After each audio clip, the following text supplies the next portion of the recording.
ребята со мной в мастерскую пойдут, хорошо? Тут еще девочки. Что-что? А что это за съемка у вас? Это в моей мастерской будут снимать.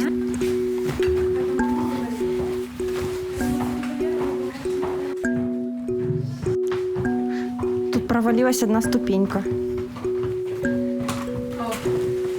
Такие сложные ступени. Да, очень.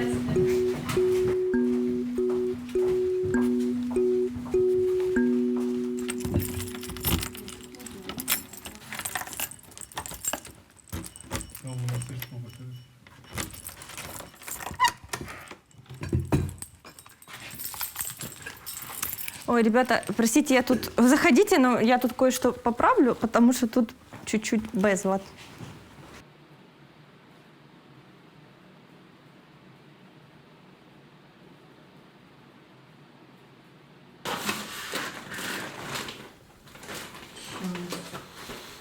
Покажите еще, может, работает. Да, я думаю, что да, но только понять вот с лампой, быть, я думала, что, может быть, есть смысл на столе, ну, то есть под светом ламп еще посмотреть. Тут. Пропустить надо, да? Да, не знаю, может, кресло придвинешь.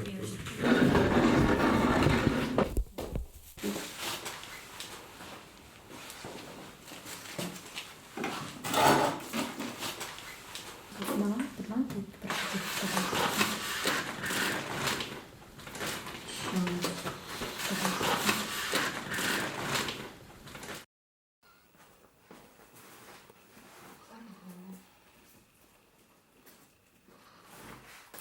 Тут как бы самое важное — это тонко раскатать краску, тончайше, я бы сказала даже, чтобы не было жирно, и просто нарисовать.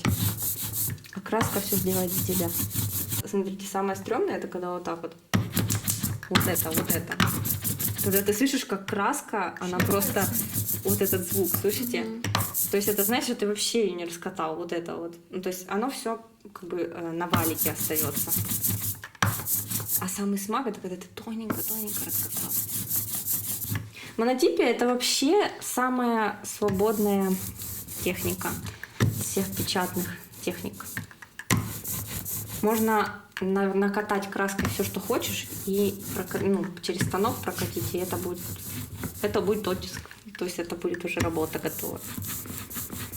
А эта техника мне нравится за то, что тут ты просто рисуешь, как бы ничего не травишь. Тут важный сам процесс. Но, наверное, я напечатаю здесь. Как я это делаю? Объяснить принцип или просто делать? Объясняй. У меня, кстати, очень драматичная история по поводу учебы. Почему-то меня не отговаривал никто быть художником, да? Но была ситуация, что вообще папа говорил, что мы не учились вообще. Но он говорил, что просто сядьте на диван и все, посидите, а я вам скажу, что вам делать. Как бы не было такого, что вот да, вы поступите и вы там пойдете. Не было планирования, что вот мы будем учиться. Потом был такой момент, когда моя старшая сестра все-таки поступила на бюджет. Я следом за ней поступала следующий год, и папа говорит: выбирай, ты будешь учиться или твоя сестра продолжать учиться. Странно, да? Да. Да, это было. Это очень сложный момент был. И я говорю: пусть сестра продолжает учебу. То есть не знаю, почему я сказала так, я не прям что осознавала все. Но в итоге папа говорит: поступай, посмотрим. Если поступишь на бюджет, то тогда посмотрим. Но он не прям что особо верил, что я поступлю. Он так, поступишь, ты, скорее всего, не поступишь. Но я поступила. В конце как раз моего первого курса началась вот эта вот ситуация, с Донецким. Я не могла в это поверить просто. Я говорю: да не может этого быть. И мы просто папу уговаривали, говорим: мы должны поехать, у нас учеба. Эта сессия была летняя, уже надвигалась. И получается, он уже под наши уговоры нас отвез, и мы прям ехали, возле нас стреляли, прям на блокпостах, возле нас выстрелили. Мы тогда очень так испугались. Но все-таки мы доехали до Донецка, и в итоге мы доехали, и наше общежитие закрывают, потому что на улице стреляют, и говорят: не выходите вообще на улицу. И тут мы папа, забери нас отсюда. Все, мы выезжаем. И мы просто уехали, бросили все вещи, и на 4 месяца остались прям до сентября, с мая до сентября мы сидели дома, и мы не знали, что будет. Просто папа сказал, что поедете в Харьков на вольнослушателей, потому что такая программа была в то время. Как бы распределяли по тем учебным заведениям, по профессиям, куда подходит кто, ну, как бы кто мог куда поехать. И мне нужно было понять, что я хочу. И вот я случайно попала на День открытых дверей где-то за год до окончания училища в академию. Вот, и просто зашла в мастерскую Афортную. И кто был из вас, может, вы видели, Афортная мастерская, она довольно-таки, не знаю, возможно, я в чем-то переняла это в своей мастерской. Она наполнена какими-то вещами, не знаю, из разных мест, частями какими-то, не знаю, палочками какими-то. Там даже змеиная кожа висит.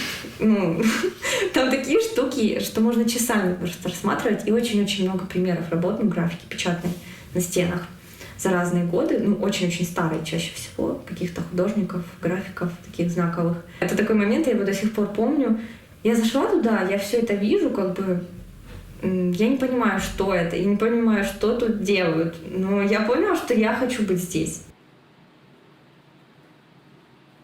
Сколько раз люди пытались угадать, какой я национальность, они никогда не могли этого угадать, потому что они даже не знают, что она есть, эта культура. Потому что никто о ней не говорит, никто как бы из представителей ее особо о себе не заявляет. Вот. И также само люди не обращают на это внимание.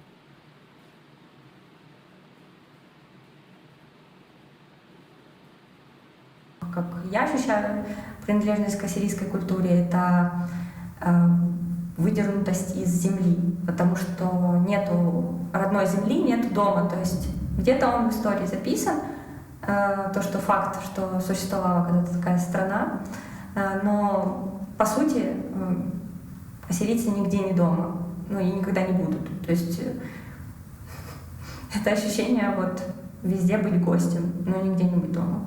Я даже чувствую в какой-то степени изолированность вот в этом во всем, то есть в этом опыте. То есть никто его особо не поймет, как это. Ну, то есть как это жить вот в одной стране, с одной культурой, принадлежать к другой и вырасти в этом контексте, то есть общение со старыми именно родственниками, которые вот, да, они вот как бы даже не в Украине родились, вот.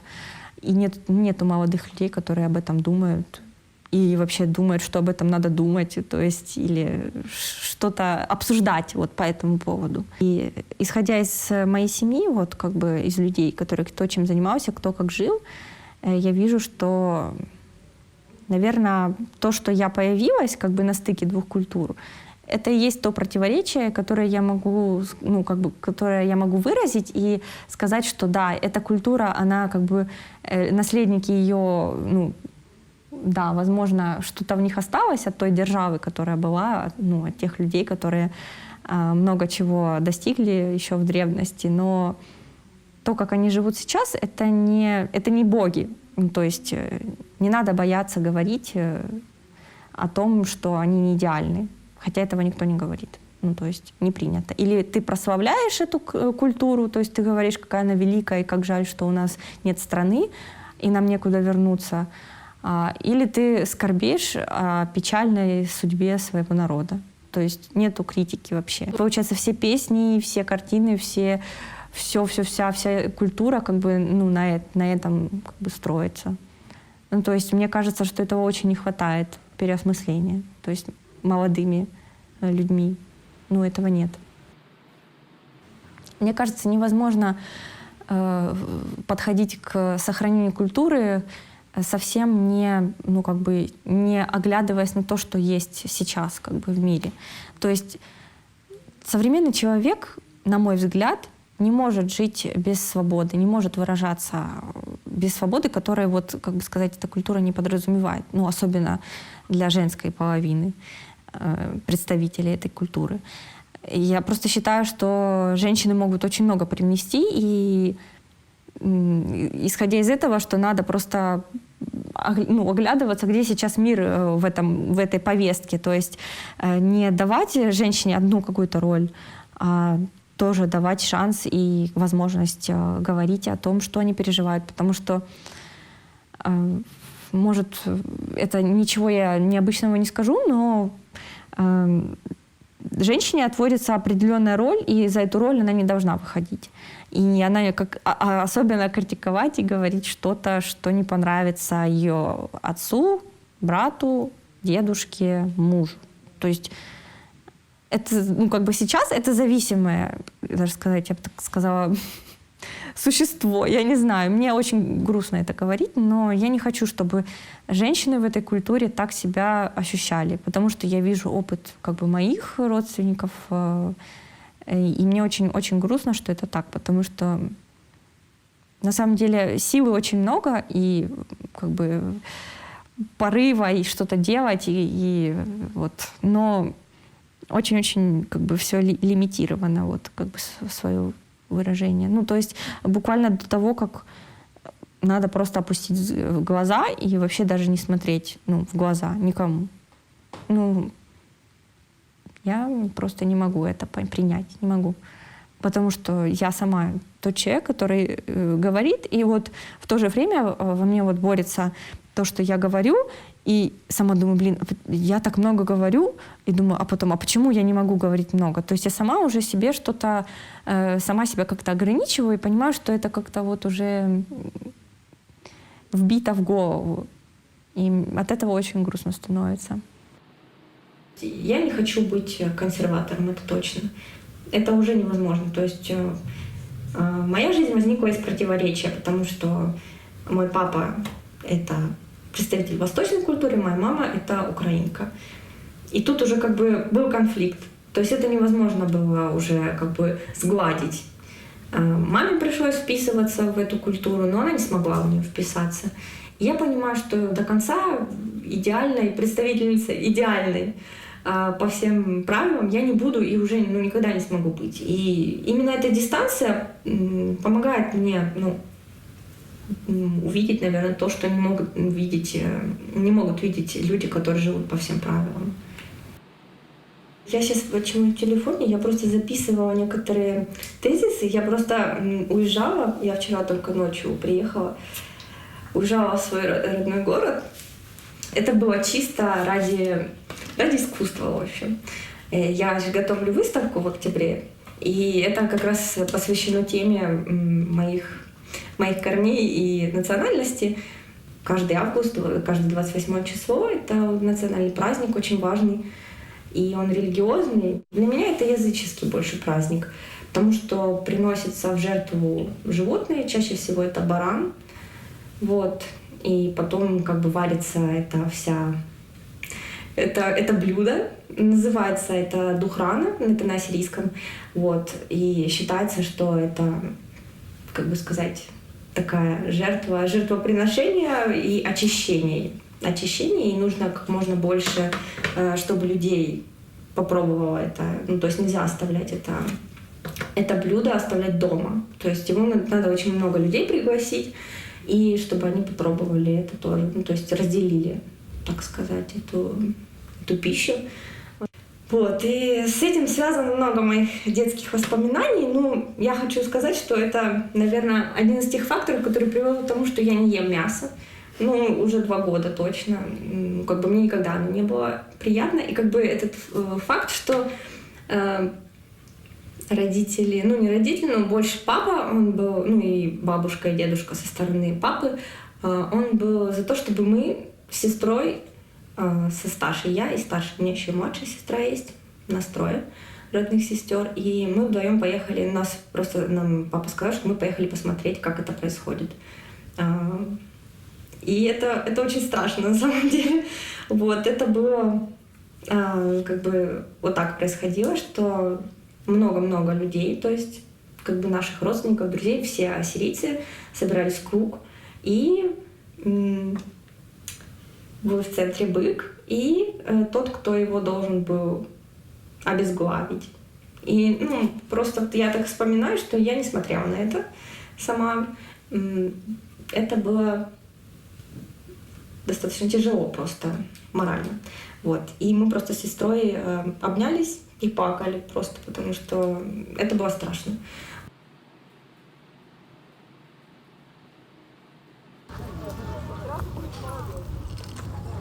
А вы что-то слышали про алтари? я знаю, что это значит, но про какие именно алтари? Ну вот как человек себе делает свой персональный алтарь. Я, по-моему, где-то писала, что как мой стол, это как мой алтарь. Ну, алтарь, он же делается зачем? Для того, чтобы оттуда черпать силу, наверное. Вот я так тоже подразумеваю, что мой стол, моя мастерская, все, что на ней находится, это то, что мне придает силу. И то, что я собираю там, это вот какое-то вложение тоже вот в себя. Хотя это, ну, как бы странно, да, какие-то статуэточки. Но, не знаю, вот это как мое место, вот место силы, скорее всего. Я такой не этот.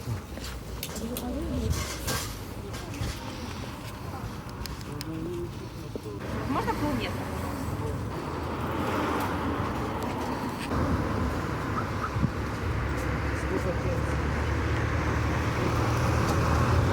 С птичками, да. Слава труду. Вот кайф. А вот пластическая анатомия. Ого. Это подсвечники все? Блин, идеально. Идеально. Тоже классный какой. Блин, хочу этот подсвечник.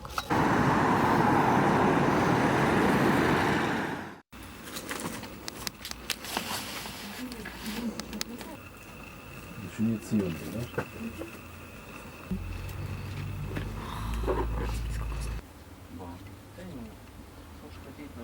Ключик, да? Не надо, спасибо. Так, а где ребята там? Да. Чат радуется, ну такая ерунда, но их много. День филфака стоит стол, не сакральный, а вот все-таки у культуры у них тоже есть праздник. Так, не знаю, кто мне по композиции поможет. Так, а что тебе не нравится? Что Ну вот тебя я не смущает? знаю, как оно вообще смотрится. Хорошо. Лена, я же тебе говорю, у меня съемки. Я так еще свои сокровища не выкладывала. Постановочное комментирование, Марго, попросить тебя еще раз рассказать, что ты купила. Ну, все вещи, которые здесь есть, они откуда-то пришли. То есть вот эта история, которая у них есть, которая остается, я ее никогда не узнаю, меня она вот как влечет. Я очень люблю об этом думать. Какой путь они проделали, чтобы прийти вот ко мне. Меня это как бы очень будоражит, потому что один из преподавателей по истории искусств, он был очень таким неоднозначным человеком, но в то же время все равно очень умным и интересным. И вот я запомнила, он нас учил с самого первого курса, в который я там и училась, учил мыслить очень-очень широко и на разных уровнях. И вот он говорил, вот попробуйте представить путь каждой вещи, которая, ну, какой она преодолела, прежде чем попасть вот к вам, чтобы вы ей пользовались. Сколько людей в этом процессе участвовало, сколько было ну, как бы вообще процессов произошло и манипуляций, чтобы вообще это было вот здесь, вот прям, чтобы вы его видели. То есть это, ну, настолько, когда начинаешь об этом думать, настолько вот просто твой ум начинает по каким-то таким вот местам вот летать, ну, то есть, чтобы реально осознать, и то это все равно, как бы ты ни пытался, все равно никогда не узнаешь это, то есть это уже какое-то более, наверное, упражнение на развитие, не знаю, мышления в пространстве, может быть, каких-то вероятностей, вот, и я до сих пор вспоминаю, и мне, наверное, очень помогло это мыслить как-то не настолько вот как бы и нетривиально относиться к каждой вещи, которая есть у меня, потому что за каждой вещью стоят какие-то люди, которые вложили туда много-много ресурсов своих и материалов. Ну, то есть такие мысли, они, конечно, не знаю, принятию учат, может быть, потому что никакая вещь, ничего не появляется просто так. Ну, то есть за этим кто-то стоит, и ну, тоже ценить начинаешь, может быть, больше какие-то вещи. Спасибо.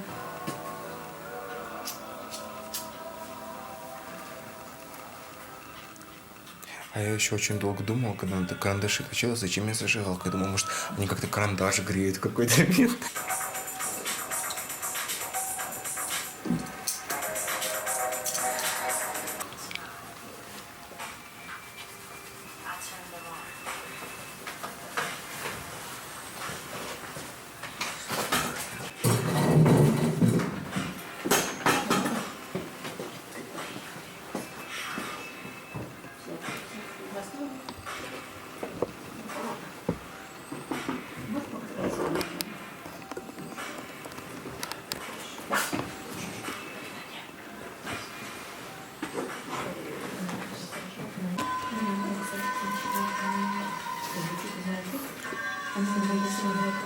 Растение — это как символ тоже связи, то есть с внешним миром, ну, для меня, как в моих работах, так и с внутренним через корни.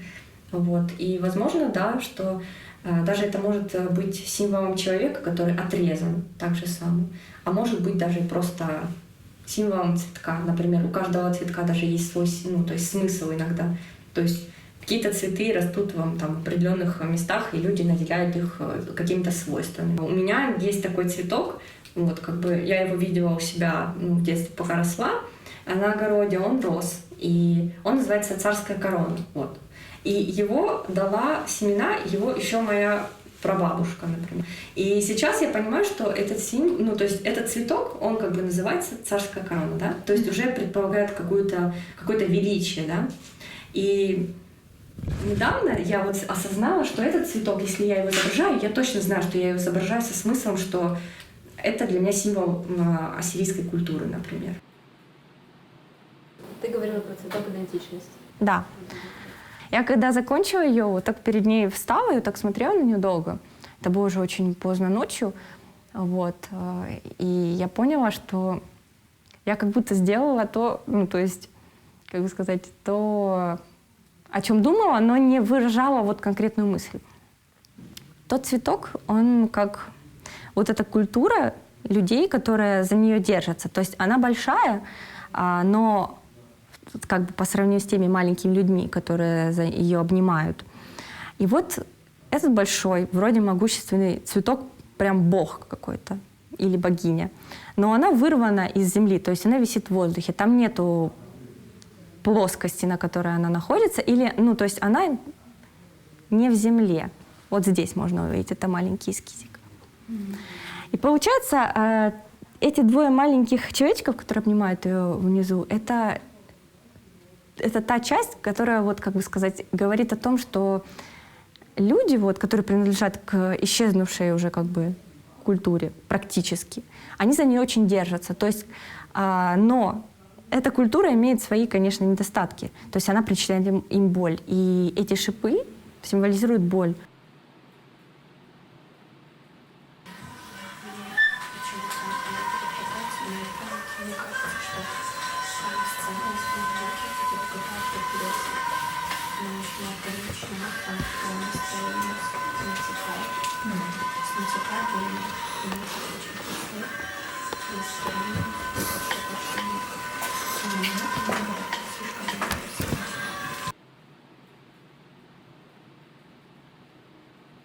Я просто не хочу, чтобы эта выставка выглядела, наверное, не хочу, но, может быть, так оно и будет, что как она будет выглядеть, как какое-то вот такое, ну, что-то злое, может быть, не знаю почему.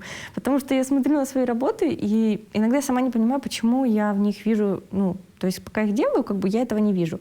Потом я смотрю на законченную работу, и я вижу, сколько в ней боли, хотя я этого не подразумевала, когда я начинала эту работу. Я думала много над этим, опять же, это зачем делать, если это не будет честно? Зачем говорить, если это будет только прославление, если я так не думаю, например?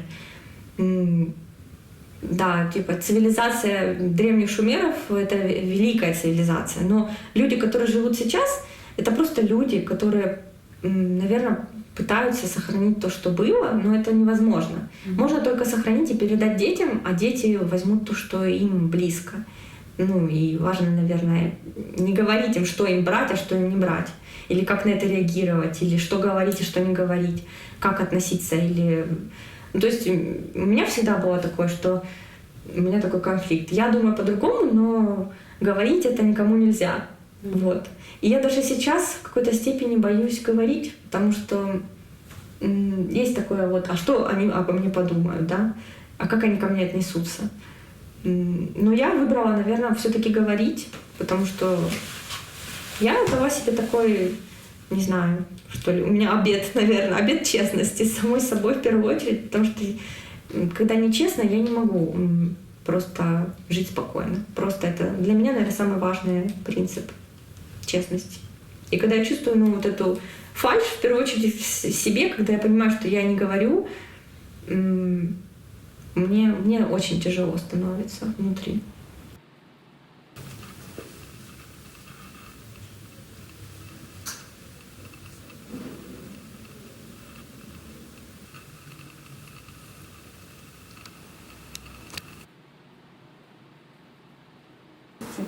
Все-таки эта работа чуть выгибается.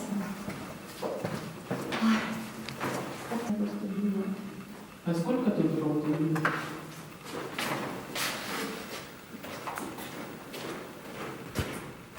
Последние несколько дней и недель я просыпаюсь с мыслями о выставке, я засыпаю с мыслями о выставке, я сплю, и мне иногда даже это снится.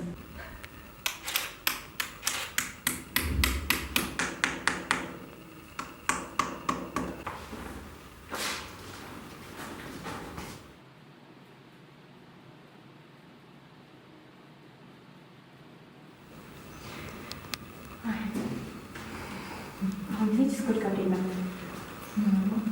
Вы? Вы кто-нибудь из вас? Что происходит?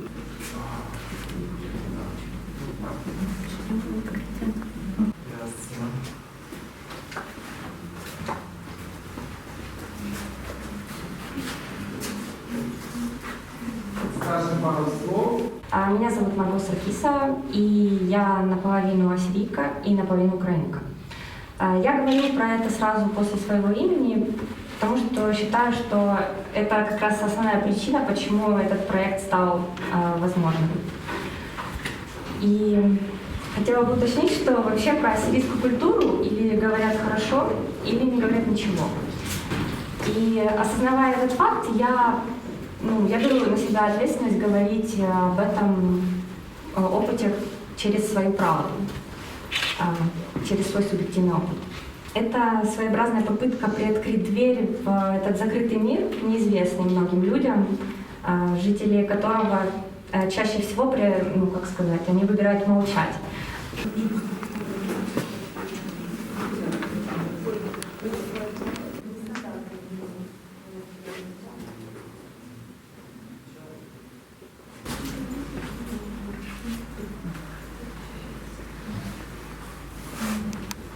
Проект 6769 вообще начинался с вопросов о внутренней и внешней миграции и как она влияет на человека, на его жизнь и мышление. Но погружаясь все больше и больше в свой опыт и опыт своей семьи, я осознала, что честнее будет говорить, как я вижу, то есть свою, через себя эту культурную принадлежность и воссоздать контекст, в котором я росла, показать фразы, которые я слышала, объекты, которые видела, и как они сформировали меня и сделали той, кто я есть.